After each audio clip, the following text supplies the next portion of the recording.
Hi, I'm Rick Lambert. Welcome to the Smarketing Show. You know, Cheryl, we've had a lot of customers come to us, companies, and say, hey, I finally realized after this COVID thing, or whatever else is going on, I need to beef up my digital DNA. And so as people start to plan for the fall, we're going to talk today about 10 questions people should ask themselves about how they're positioned right now.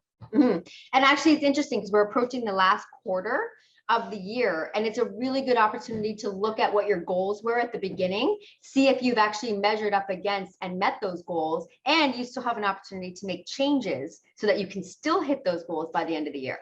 Right. And if we ask ourselves, how's our New Year's resolution coming along? I know you say Exactly. right on. Yeah, exactly. Actually, you put up an interesting article about this yesterday. So that was sort of what kind of sparked the conversation between you and I, and we thought it'd be a great topic and a great time of year to do so. Yeah, I posted on LinkedIn because, I think it's in talking to business owners.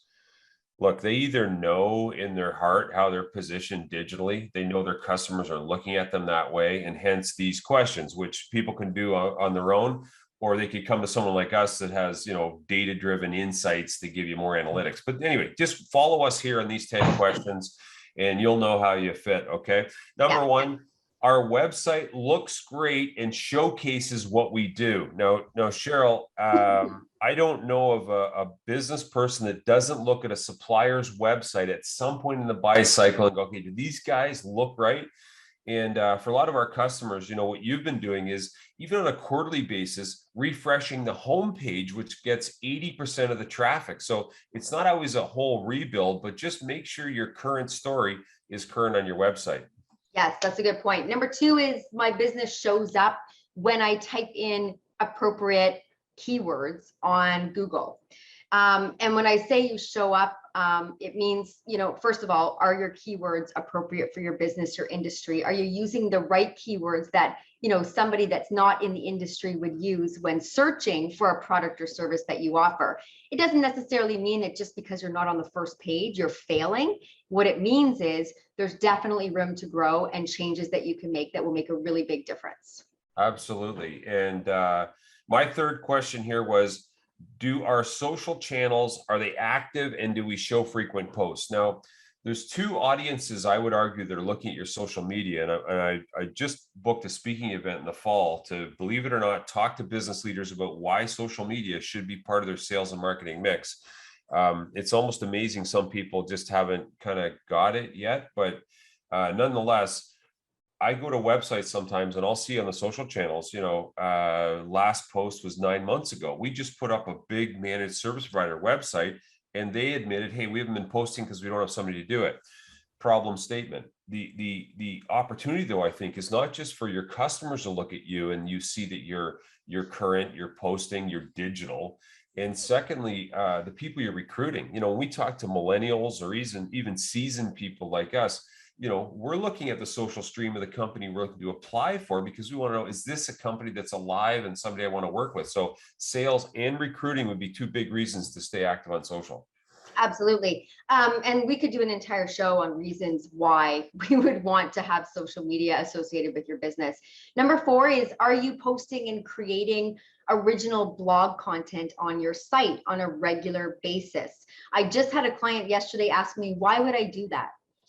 And my answer was, well, a lot of things, again, a whole other Smarketing Show topic, but it's really important that you're constantly updating your site with new content. And also it's important that you're integrating those keywords into the content. You're providing value in terms of knowledge. You're positioning yourself as a subject matter expert in that industry. By doing all of that, you're actually building trust with your current customers and also your prospect customers. So still an opportunity to create blog content if you haven't. Lots of different formats as well. We're really starting to push long form blog content with our clients. So, people always, when blogs, good points, people say, what do I write on? And again, I would go back to ask your sales team, okay, what are the top 10 questions you get asked? And those are the titles of each blog you write. And don't underestimate answering those questions in video as well, but that'll come up later. Number 5 question is, does your website generate sales leads every month? Now, I think people are becoming a little bit astute to, surrendering their information to get a ebook or a guide or a checklist or whatever. However, lately we've seen a lot of advancements in terms of chat being used as a basic function on a website. And it's a very inexpensive tool people can put on. And think about it. If you're there on a website, you want an answer now typically, and it's just a great way to generate sales opportunities. So blogs, right? Content offers, anything you can have on your website is a little bit of a mousetrap to get people to say who they are. So you can then follow up ideally through a sales model. Absolutely. And I would just add into that is making sure that you're updating your Google My Business, because you will get leads through that as well. So a lead through Google My Business is somebody that takes an action. So that might be calling, that might be visiting your website, or even asking for directions to your location. Next is video. Are you incorporating video into your marketing mix? And that means, of course, on your website. Do you have video on your homepage? Is there an opportunity for you to do so? Do you even have a YouTube channel? And if so, are you adding content on a regular basis? And from there, are you taking that content that you've created on the channel and are you adding it to your social media strategy? Are you putting in your email campaigns? Are you doing other things with it? It's not just a matter of I recorded this video, it's on my channel, people are going to find it and watch it. No, you need to tell people that it's there and direct them to it. So, we've just been booked. I don't know if you know this, Cheryl, in the fall to be down and coach a whole group of sales leaders on how to shoot selfie videos, then post them. And this is still a big gap. Surprising. I think video, again, completely underutilized.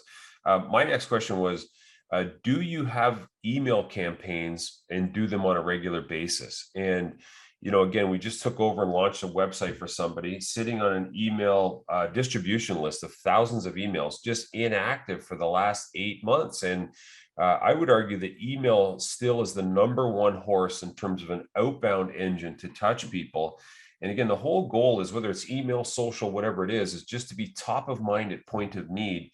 And we've just seen great results. You can measure email, who opened it, who clicked through your emails to go to a certain position on your website. So there's a lot of intel you can get from email that you can't get necessarily from other mediums. And I would even say, further on that point, if you are doing email campaigns, are they successful? Is there a way that you can make those just a little bit stronger from your strategy perspective for that last quarter? Can you take those click-throughs and start to customize messaging? Can you actually segment your distribution list into verticals and create more relevant content to that audience when they need it? So something to consider. The next point on the list is around your LinkedIn profile. So this is number 8. So do you have a LinkedIn profile template?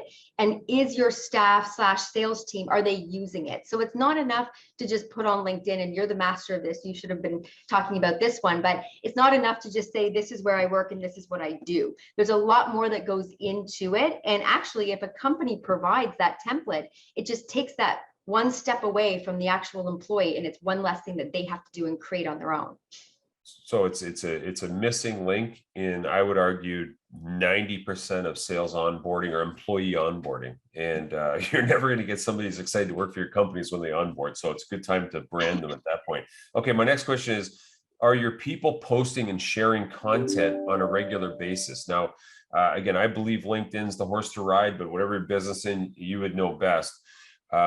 One of the things that we see is the company invests in creating social content, and yet the salespeople or the customer facing people are just dormant. They're not sharing the content. And, there's an old commercial, I don't know if it played in the States, but, and they'll tell 2 friends, and they'll tell 2 friends, and they'll tell 2 friends. And it showed the magnification of scale when people were sharing. And the same principle applies on the social media platforms. And, Cheryl, you've done a great job of, adding a service to our LinkedIn programs where we'll do, weekly or monthly rack and stack reports to show who shared, who commented, et cetera. And I think what most salespeople don't understand is that by just sharing content of the companies, it makes it easy for them to stay relevant with their customers, top of mind. And just the scale. Imagine if you had a sales team, 10, 100, 1,000 people, how much ground you could cover if everybody was just sharing. Now, you may say, Rick, great idea, but I can't get my people to do it. So the suggestion we might have, and we've mentioned it before in a previous episode, is just set up a Slack channel, right, internally. So when a post goes out from the company, boom, everybody knows, and then they can share it. Quick fix to a very complicated problem. Yes, that's a great point. And number 10, the last one is, do you have paid advertising as part of your mix?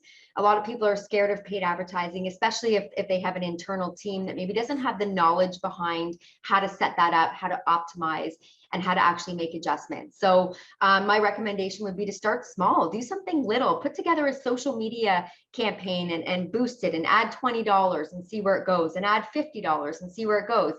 Just sort of play around with it a little bit, try to get yourself a little bit more comfortable. And if you're not, you can always reach out to an agency, somebody that has a specialist, that has the background, the education, and the credentials to do a good job for you and to get the results that you want.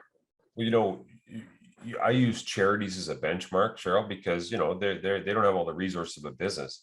And the work that we've done with charities, okay, to drive them to the front or the top of mind, whether it's social or Google, says a lot about why businesses should consider paid advertising. If charities are doing it right with their resources, maybe something to think about. And you don't have to go crazy on the spend either.